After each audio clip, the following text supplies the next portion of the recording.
Hey guys, welcome back to my channel. ഇന്ന് ഞാൻ ചെയ്യാൻ പോകുന്ന ഒരു കണ്ടന്റ് എന്ന് പറഞ്ഞു കഴിഞ്ഞാൽ ഞാൻ ഈ ചാനൽ സ്റ്റാർട്ട് ചെയ്തപ്പോൾ മുതൽ ഇങ്ങനൊരു വീഡിയോ ഞാൻ ചെയ്യില്ലായിരിക്കും എന്ന് ഞാൻ വിചാരിച്ചിട്ടുണ്ടായിരുന്നു.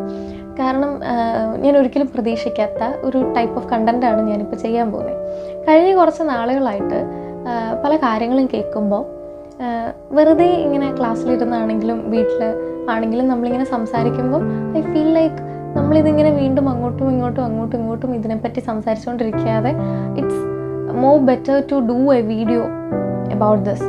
കാരണം നമ്മൾ ഈ കഴിഞ്ഞ ഇടയ്ക്ക് കേൾക്കുന്ന കേസുകളെന്ന് പറഞ്ഞു കഴിഞ്ഞാൽ കൂടുതലും മർഡർ കേസുകളായാലും അല്ലെങ്കിൽ സൂയിസൈഡ്സ് കേസുകളായാലും നിറത്തിൻ്റെ പേരിൽ കളിയാക്കിയതിൻ്റെ പേരിൽ സൂയിസൈഡ് ചെയ്ത ഒരുപാട് പേര്, റാഗിങ് ചെയ്തതിൻ്റെ പേരിൽ സൂയിസൈഡ് ചെയ്തവർ, ക്ലാസ്സിൽ ഇൻഇക്വാലിറ്റി ഫേസ് ചെയ്യുന്നവർ, ഇങ്ങനെ കുറേ കാര്യങ്ങളാണ് നമ്മൾ കാണുന്നത്. മോസ്റ്റ് ഓഫ് ദി കേസുകളും സൂയിസൈഡൽ കേസുകൾ കഴിഞ്ഞിടയ്ക്ക് വന്നതിൽ ഏറ്റവും കൂടുതൽ വന്നതും ബേസിക്കലി അതിന് സൂയിസൈഡ് എന്ന് പറയാമോ എന്ന് എനിക്കറിയില്ല, കൈൻഡ് ഓഫ് മർഡറാണത്. എന്ന് വെച്ചാൽ നിറത്തിൻ്റെ പേരിൽ ഇൻസൾട്ട് ചെയ്തതിൻ്റെ പേരിലുമൊക്കെയാണ് മരിച്ചിട്ടുള്ളത് അല്ലെങ്കിൽ സൂയിസൈഡ് ചെയ്തിട്ടുള്ളത്. ഒരു കുട്ടീനെ അത്രയും പേര് ഇൻസൾട്ട് ചെയ്തതിൻ്റെ പേരിലാണ് ആ കുട്ടി സൂയിസൈഡ് ചെയ്തത്. ഒരുപാട് പേര് കൂടി റാഗ് ചെയ്തതിൻ്റെ പേരിലാണ് അവർ സൂയിസൈഡ് ചെയ്തത്. സോ ഇങ്ങനത്തെ കാര്യങ്ങൾ കേൾക്കുമ്പോൾ ഞാൻ വിചാരിക്കും, നമ്മളിങ്ങനെ നമ്മുടെ ചുറ്റുപാടുള്ള ആൾക്കാരോട് ഇതിനെപ്പറ്റി സംസാരിക്കുമല്ലോ, അപ്പോൾ മോസ്റ്റ് ഓഫ് ദി ടൈമും ഞാൻ ചിന്തിക്കും നമ്മളിതങ്ങനെ അങ്ങോട്ടും ഇങ്ങോട്ടും പറഞ്ഞുകൊണ്ടിരിക്കേണ്ട ഒരു കേസല്ല. Maybe if I can do anything for this then I should do. അതുകൊണ്ടാണ് ഞാൻ ഇങ്ങനെ ഒരു വീഡിയോ ഇപ്പോൾ ചെയ്യുന്നത്. കാണേണ്ടവർ കണ്ടാൽ മതി. ഈ വീഡിയോ ബേസിക്കലി ഞാൻ ഉദ്ദേശിക്കുന്നത് ടീനേജേഴ്സും കോളേജിലേക്ക് പഠിക്കാൻ പോകുന്നവരും കോളേജ് ജസ്റ്റ് ഇപ്പം പഠിച്ചുകൊണ്ടിരിക്കുന്നവരായിട്ടുള്ള കുട്ടികൾ, സ്റ്റുഡൻസാണ് ഇത് ബേസിക്കലി ഞാനിപ്പോൾ ഉദ്ദേശിക്കുന്നത്. അപ്പോൾ മാക്സിമം ഇത് സ്റ്റുഡൻസിലേക്ക് ഷെയർ ചെയ്യുക, മാക്സിമം എല്ലാ സ്റ്റുഡൻസും ഇത് മുഴുവൻ കാണാൻ ശ്രമിക്കാം. അപ്പോൾ നമുക്ക് കാര്യത്തിലേക്ക് വരാം. സ്കൂളെന്ന് പറയുന്നത് അല്ലെങ്കിൽ കോളേജ് എന്ന് പറയുന്നത് പല കൾച്ചറിലുള്ള കുട്ടികൾ, പല കൾച്ചറിലുള്ള ഫാമിലിയിൽ നിന്ന്, പല ക്ലാസ്സസിൽ ഉള്ള ഫാമിലീസിൽ നിന്ന്, അതായത് മീൻസ് ഭയങ്കര ബിസിനസ് ക്ലാസ് ആയിരിക്കാം, ഒരുപാട് വേർത്തി ആയിട്ടുള്ള ഭയങ്കര പൈസ ഉള്ള വീട്ടിൽ നിന്ന് വരുന്നവരായിരിക്കാം, ചിലവർ തീരെ പാവപ്പെട്ടവരായിരിക്കാം, ചിലർ ഭയങ്കര മിഡിൽ ക്ലാസ് ആയിരിക്കാം. ഇങ്ങനെയുള്ള പല ഫാമിലീസിൽ നിന്ന് ഒരുമിച്ച് വരുന്ന കുട്ടികളായിരിക്കും ഒരു സ്കൂളിൽ ഒരുമിച്ച് പഠിക്കാം അല്ലെങ്കിൽ ഒരു കോളേജിൽ ഒരുമിച്ചിരുന്ന് പഠിക്കാം.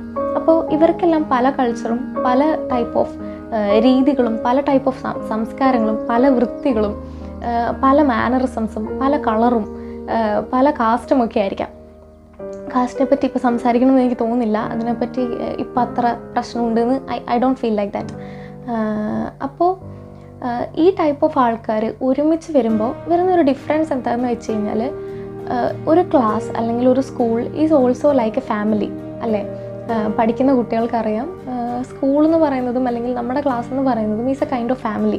അവിടെ ഉണ്ട് ചെറിയ ചെറിയ പിണക്കങ്ങൾ, ചെറിയ ഗ്യാങ്ങുകൾ, ഭയങ്കര ഒരു ഒത്തൊരുമയുണ്ട് എല്ലാ കാര്യത്തിലും, സർപ്രൈസ് കൊടുക്കാറുണ്ട്, നമ്മൾ അങ്ങോട്ടും ഇങ്ങോട്ടും സ്നേഹിക്കാറുണ്ട്. ഇതെല്ലാം ഒരു ക്ലാസ്സിൽ സംഭവിക്കുന്ന കാര്യങ്ങളാണ്. സോ ഈ ഒരു യൂണിറ്റ് വരുമ്പോൾ പല ടൈപ്പ് ഓഫ് ആൾക്കാർ ഒരുമിച്ച് വരുന്ന സ്ഥലമായതുകൊണ്ട് ചെറിയ പൊട്ടലും ചീറ്റലുകളും ചെറിയ പ്രശ്നങ്ങളൊക്കെ ഇതിനകത്ത് വരും. ഇതാണ് നോർമലി ഒരു ക്ലാസ്സിൽ സംഭവിക്കേണ്ടത്. പക്ഷേ റീസെൻ്റ്ലി നമ്മൾ കേൾക്കുന്ന പല കേസുകളിലും നമ്മൾ ന്യൂസിൽ കാണുന്ന പല കാര്യങ്ങളിലും നമ്മൾ കേൾക്കുന്നത് വളരെ അബ്നോർമലായിട്ടുള്ള, വളരെ വയലൻ്റ് ആയിട്ടുള്ള, ഭയങ്കര ബ്രൂട്ടലി സംസാരിക്കുന്ന, ബ്രൂട്ടലി ഒരു കുട്ടീനെ ഇൻസൾട്ട് ചെയ്തതിൻ്റെ പേരിൽ സൂയിസൈഡ് ചെയ്യുന്ന അല്ലെങ്കിൽ ആ കൈൻഡ് ഓഫ് രീതികളാണ് നമ്മൾ കാണുന്നത്. അപ്പോൾ ഇതിൻ്റെ അകത്ത് എവിടെയാണ് പ്രശ്നം, ആരുടെ സൈഡാണ് മിസ്റ്റേക്ക്, ആരാണ് പ്രശ്നക്കാർ? ഇൻസൾട്ട് ചെയ്യുന്നത് ഒരു ടൈപ്പ് ഓഫ് ആൾക്കാർ പറയും കുറച്ചൊക്കെ ഇൻസൾട്ടഡ് ആവണം, കുറച്ചൊക്കെ ഇൻസൾട്ട് ഫേസ് ചെയ്യണം എന്നൊക്കെ ഒരു പരിധി വരെയുള്ള ആൾക്കാർ പറയും. ചിലർ പറയും ഒരിക്കലും അങ്ങനെ ചെയ്യാൻ പാടില്ല, ആരെങ്കിലും എന്തെങ്കിലും നമ്മൾ പറഞ്ഞാൽ അത് പോട്ടെ എന്ന് വെക്കാൻ പറ്റുന്ന ഒരു സ്റ്റേജിൽ എത്തണം എന്നുള്ളത് വളരെ ഇമ്പോർട്ടൻ്റ് ആയിട്ടുള്ള കാര്യമാണ്. പക്ഷേ ദിസ് റെസ്പോൺസിബിലിറ്റി ഈസ് നോട്ട്, ഈ ഒരു റെസ്പോൺസിബിലിറ്റി എന്ന് പറയുന്നത് അത് സ്കൂളിലെ സ്റ്റുഡൻസിനോ കൂടെ പഠിക്കുന്ന ആൾക്കാർക്കോ ആരും കൊടുത്തിട്ടില്ല. ഒരാളെ ഏബിളാക്കുക, ഒരാൾ എന്തെങ്കിലും പ്രശ്നങ്ങൾ വരുമ്പോൾ അത് ഫേസ് ചെയ്യാൻ മാത്രം പ്രാപ്തയാവുക അല്ലെങ്കിൽ പ്രാപ്തനാവുക എന്ന് പറയുന്നത് നമ്മൾ സ്കൂളിൽ നിന്ന് ഫ്രണ്ട്സ് എല്ലാം കൂടെ ഒരാളെ കളിയാക്കി വരുത്തേണ്ട ഒരു കാര്യമല്ല.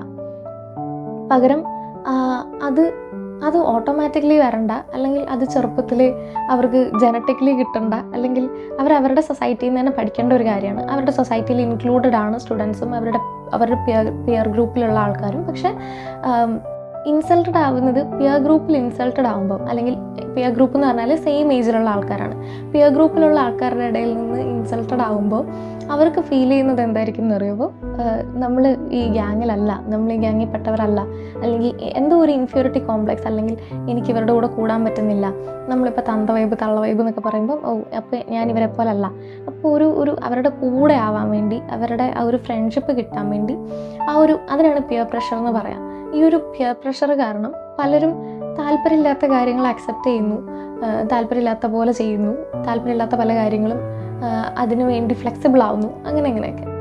അപ്പോൾ ഇപ്പം വീട്ടിൽ നല്ല രീതിയിൽ വളർന്നൊരു കുട്ടി സ്കൂളിലോ അല്ലെങ്കിൽ കുറച്ച് നാൾ കഴിയുമ്പോൾ കോളേജിലേക്കൊക്കെ എത്തുമ്പോൾ പെട്ടെന്നൊരു ക്യാരക്ടർ ഷിഫ്റ്റ് അല്ലെങ്കിൽ ഒരു ക്യാരക്ടർ ചേഞ്ച് ഒക്കെ വരുന്നതിൻ്റെ മെയിൻ റീസൺ എന്ന് പറയുന്നത് ഈ പിയർ പ്രഷറാണ്.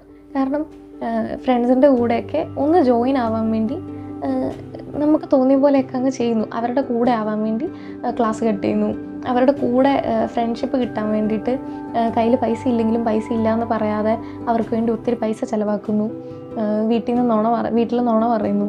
കൂട്ടത്തിൽ പഠിക്കുന്ന ആൾക്കാരുടെ കൂടെ ഒരു ഗ്യാങ് ആയിട്ടൊക്കെ നിൽക്കുക എന്ന് പറയുന്നത് ഭയങ്കര ഹാപ്പിനെസ് നൽകുന്ന, ഭയങ്കര സന്തോഷം തരുന്ന ഒരു കാര്യമാണ്.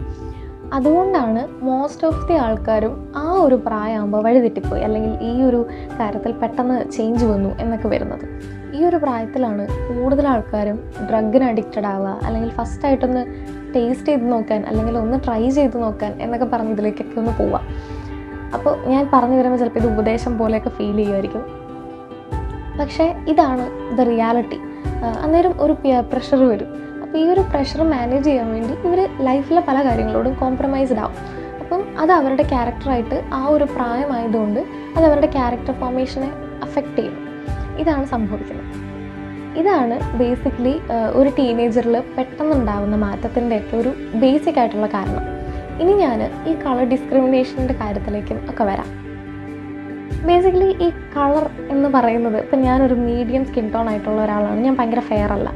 പലപ്പോഴും എനിക്ക് പറയണം തോന്നിയ, അല്ലെങ്കിൽ ടീനേജിലുള്ള കുട്ടികളുടെ അടുത്ത് ഇത് പറഞ്ഞാൽ കൊള്ളാം, അല്ലെങ്കിൽ ഇവർ ഈ ഒരു മൈൻഡ് മാറ്റിയാൽ കൊള്ളാം എന്ന് തോന്നിയ ഒരു കാര്യം, your colour is not your privilege. നിങ്ങളുടെ കളർ ഒരിക്കലും നിങ്ങളുടെ പ്രിവിലേജ് അല്ല. നിങ്ങൾ ജനറ്റിക്കലി ഉണ്ടായപ്പോൾ ആ ഒരു കളറിൽ ഉണ്ടായി എന്നുള്ളത് ഇറ്റ്സ് നോട്ട് യുവർ പ്രിവിലേജ്. നിങ്ങളുടെ പേരൻസിന് ചിലപ്പോൾ ആ കളർ ഉണ്ടായിരുന്നായിരിക്കാം, അതുകൊണ്ട് നിങ്ങളും ഉണ്ടായപ്പോൾ ആ കളറിൽ തന്നെ ഉണ്ടായി. കുറച്ച് വെളുത്തു പോയി, അല്ലെങ്കിൽ കുറച്ച് ഡാർക്ക് സ്കിൻ ടോൺ ആയി, ചിലപ്പോൾ കുറച്ച് ബ്രൗൺ കളറായി പോയി. ഇപ്പം ഞാനൊരു മീഡിയം സ്കിൻ ടോൺ ആണ്, എൻ്റെ പേരൻസും ഓൾമോസ്റ്റ് ഈ കളറാണ്. ജനറ്റിക്കലി ഞാൻ ഈ കളർ ആയിപ്പോയതാണ്, അല്ലാണ്ട് ഞാൻ കുറച്ച് ഫെയർ ആണ് എന്നുള്ളത് it's not my privilege. I am not that much fair. ഞാൻ കുറച്ച് മീഡിയം സ്കിൻ ടോൺ ആണ്, പക്ഷെ എന്നാലും ഇറ്റ്സ് നോട്ട് മൈ പ്രിവിലേജ്. നമ്മൾ ഈ ആരെങ്കിലും ഉപദേശിക്കുന്നവരെയും, അല്ലെങ്കിൽ കുറച്ച് നല്ല കാര്യങ്ങൾ പറയുന്ന ആൾക്കാരെയും ഒക്കെ തന്തവൈബാക്കി അല്ലെങ്കിൽ തള്ളവൈബാക്കുന്നതിൽ അപ്പുറം ഇപ്പോഴും ഈ കളർ ഡിസ്ക്രിമിനേഷനൊക്കെ വെച്ചുകൊണ്ടിരിക്കുന്ന, അല്ലെങ്കിൽ ഇപ്പോഴും ഈ കളറിനെ പറ്റി സംസാരിക്കുന്ന, അല്ലെങ്കിൽ ഇപ്പോഴും കാസ്റ്റിനെ പറ്റിയൊക്കെ സംസാരിക്കുന്ന, നിറം കുറവാണ്, അല്ലെങ്കിൽ നിന്നെ കാണാൻ കൊള്ളില്ല, നിൻ്റെ ചുരുണ്ട മുടിയാണ്, നിൻ്റെ നീണ്ട മുടിയാണ്, നിനക്ക് മുടി കുറവാണ്, നിനക്ക് അങ്ങനെയില്ല, നിനക്ക് ഇങ്ങനെയില്ല, നീ മെലിഞ്ഞതാണ്, നീ ഉണങ്ങിയതാണ്, നിനക്ക് തടി കൂടുതലാണ് എന്നൊക്കെ പറയുന്നവരാണ് ബേസിക്കലി തന്തവൈബ് അല്ലെങ്കിൽ തള്ളവൈബ്. കാരണം അവരിപ്പോഴും 2025 എത്തിയിട്ടില്ല. ഇപ്പോൾ നമ്മൾ പറയാണ്, ഞാൻ വളരെ മെലിഞ്ഞിട്ടുള്ളൊരു കുട്ടിയാണ്, എന്നോട് ഒരുപാട് പേര് പറയാറുണ്ട് കുറച്ചുകൂടെ തടി വെക്കാൻ നോക്കണമെന്ന്. അത് എനിക്ക് പലപ്പോഴും അത് എന്നോടുള്ള സ്നേഹം കൊണ്ട് പറയുന്നതായിട്ടേ തോന്നിയിട്ടുള്ളൂ. പക്ഷേ എന്നേക്കാൾ മെലിഞ്ഞിട്ടുള്ള, എത്ര ഭക്ഷണം കഴിച്ചിട്ടും തടി വെക്കാത്ത, മേ ബി എന്തെങ്കിലുമൊക്കെ തൈറോയിഡോ പോലെയൊക്കെ എന്ത് ഭക്ഷണം കഴിച്ചാലും തടി വെക്കില്ലാത്ത പോലത്തെ എന്തെങ്കിലും ഡിസീസ് ഉള്ളവരാണെങ്കിൽ, എന്തെങ്കിലും അസുഖങ്ങളുള്ളവരാണെങ്കിൽ അവരെന്തോരം ഇൻസൾട്ടഡ് ആവും എന്നുള്ളത് നമുക്ക് പറഞ്ഞ് മനസ്സിലാക്കാൻ പറ്റില്ല. മേ ബി ഇത് നമ്മുടെ പിയർ ഗ്രൂപ്പിലുള്ളവരുടെ ഇടയിൽ ഇതെപ്പോഴും ഒരു തമാശയായിട്ടാണ് വരിക.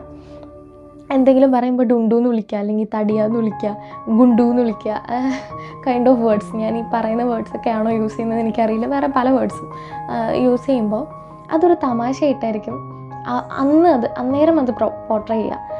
തമാശയായിട്ട് വരുമ്പോൾ അന്നേരം അത് തമാശയ്ക്ക് ചിരിച്ച് വിടുന്നുണ്ടെങ്കിൽ പോലും ഇവരുടെ ഉള്ളിൽ അതെവിടേക്കോ ഇൻഫ്യൂരിറ്റി കോംപ്ലക്സ് ആയിട്ട് കിടക്കും. എല്ലാ ടീനേജേഴ്സിൻ്റെയും സൈഡിൽ നിന്നാണ് ഞാൻ ഈ പറയുന്നത്. നിങ്ങൾ കളിയാക്കുമ്പോൾ നമ്മൾ തമാശയായിട്ട് ചിരിച്ചു വിടുന്നുണ്ടെങ്കിൽ പോലും, അല്ലെങ്കിൽ അന്നേരം അത് ഫണ്ണായിട്ട് വരുന്നുണ്ടെങ്കിൽ പോലും, പല തമാശകളും തമാശകളായിട്ടല്ല നമ്മുടെ ഉള്ളിലേക്ക് എടുക്കുക. അന്നേരം നമ്മൾ ചിരിച്ചു വിടുന്നുണ്ടെങ്കിൽ പോലും പിന്നീട് നമ്മളെ അത് അഫക്റ്റ് ചെയ്യും. നമ്മൾ അറിയാണ്ട് തന്നെ നമ്മൾ തടി വെക്കാൻ ഒത്തിരി നോക്കുക, നമുക്ക് തന്നെ ഭയങ്കര കോംപ്ലക്സ് ആവുക.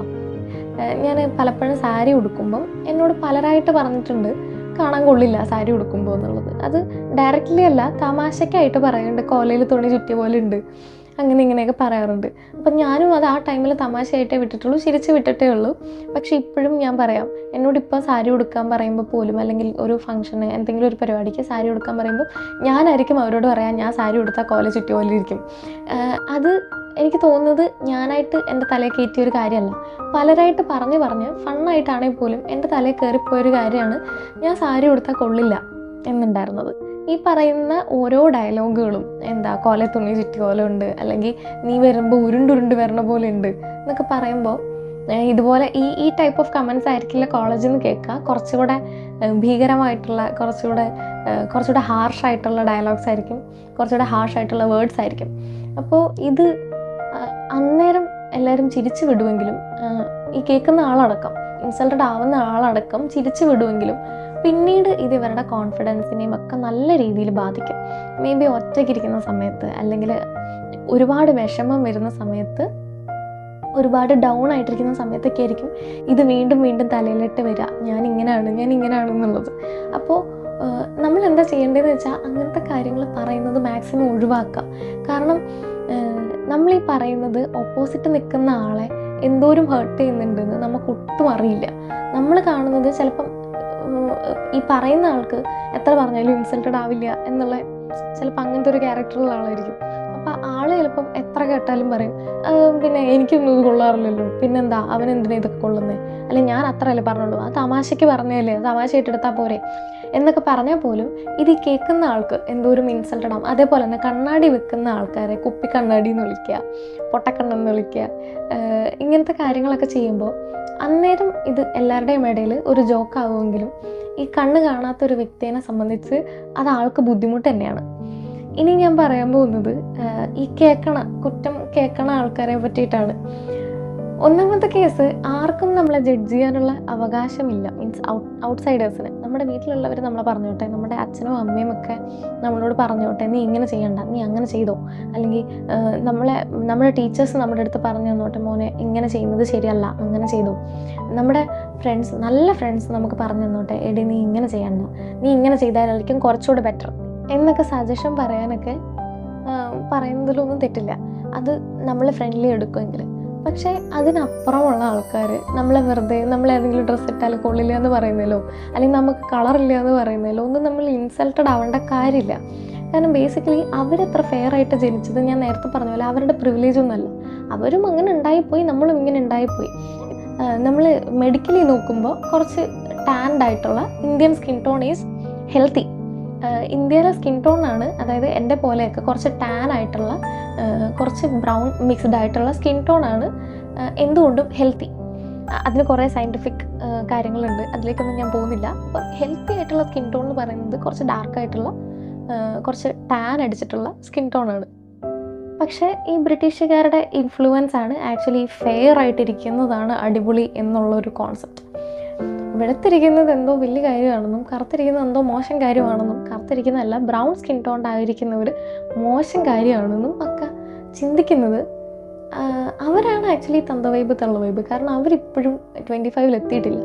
പിന്നെ എങ്ങനെയോ ഇരുന്നോട്ടെ, നിങ്ങൾക്ക് പ്രോപ്പറായിട്ട് സംസാരിക്കാൻ അറിയില്ല, നിങ്ങൾക്ക് ഒരാളോട് മുഖത്ത് നോക്കി ചിരിക്കാൻ അറിയില്ല, നിങ്ങൾക്ക് ഒരാളോട് പ്രോപ്പറായിട്ട് ഒരു കാര്യം അവതരിപ്പിക്കാൻ അറിയില്ല, അല്ലെങ്കിൽ ഒരു വിഷമിച്ചിരിക്കുന്ന ഒരാളെ കാണുമ്പോൾ കളിയാക്കാൻ തോന്നുന്നു, ഒരാളെ കാണുമ്പോൾ ആളെ ഇൻസൾട്ട് ചെയ്യാൻ തോന്നുന്നു. ഇങ്ങനത്തെ ഒരു കൈൻഡ് ഓഫ് മൈൻഡ് സെറ്റുള്ള ഒരാളാണ് നിങ്ങളെങ്കിൽ നിങ്ങൾ എത്ര വെളുത്തിരുന്നിട്ട് കാര്യമില്ല.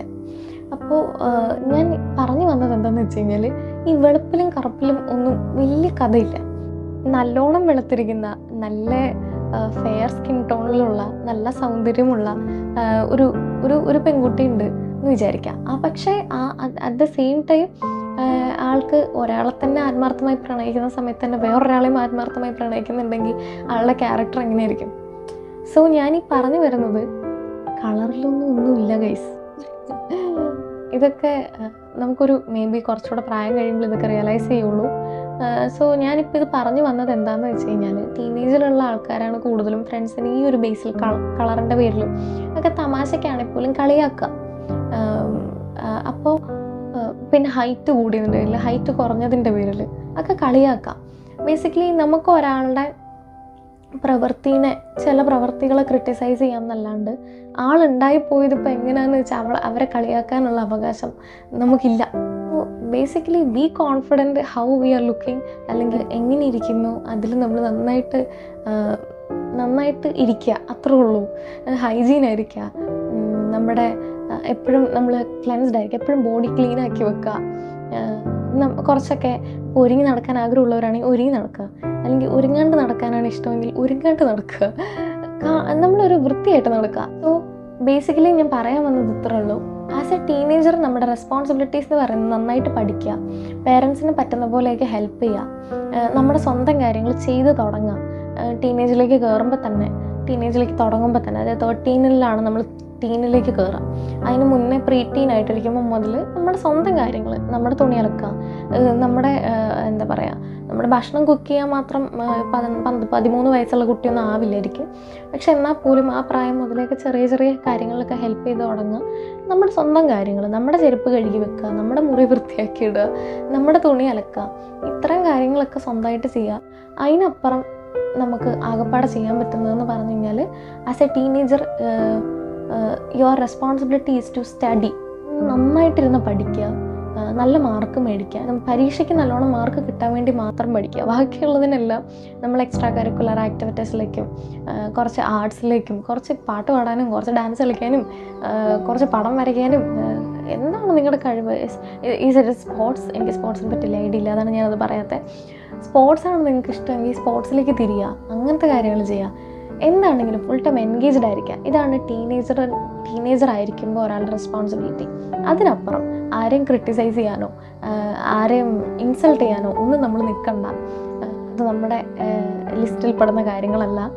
അതാരുടെയും ഏത് പ്രായത്തിലുള്ളവരുടെ ആണെങ്കിലും ലിസ്റ്റിൽ പെടുന്ന കാര്യങ്ങളല്ല ഒരാൾ ഇൻസൾട്ട് ചെയ്യുക എന്നുള്ളത്. നമ്മുടെ ചുറ്റുമുള്ള ആൾക്കാർ ഉയർന്നു പോകുമ്പോൾ അതിൽ സന്തോഷിക്കുക, നമ്മളും നന്നായിട്ട് ഉയർന്നു പോകാൻ ശ്രമിക്കുക.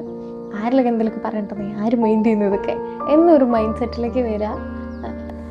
അപ്പോൾ അത്തരം കാര്യങ്ങളാണ് ഞാൻ പറയാൻ ഉദ്ദേശിച്ചത്. ഞാൻ പറയേണ്ടതൊക്കെ പറഞ്ഞു എന്നാണ് എൻ്റെ വിചാരം. പറഞ്ഞിട്ടില്ലെങ്കിൽ വേറെ അടുത്ത വീഡിയോയിൽ ഞാൻ ആഡ് ചെയ്യുന്നതായിരിക്കും. അപ്പോൾ അത്രയുള്ള video. Thank you for watching. So please share this video to every teens. നിങ്ങൾ കാണുക, എന്നിട്ട് നിങ്ങൾ കോൺഫിഡൻ്റ് ആവുക നിങ്ങളുടെ സ്വന്തം കളറിൽ, നിങ്ങളുടെ സ്വന്തം ബോഡിയിൽ, നിങ്ങളുടെ ഹൈറ്റിൽ എല്ലാം നിങ്ങൾ നല്ല കോൺഫിഡൻ്റ് ആയിരിക്കുക. അപ്പോൾ അത്രയുള്ള വീഡിയോ. ടാറ്റാ.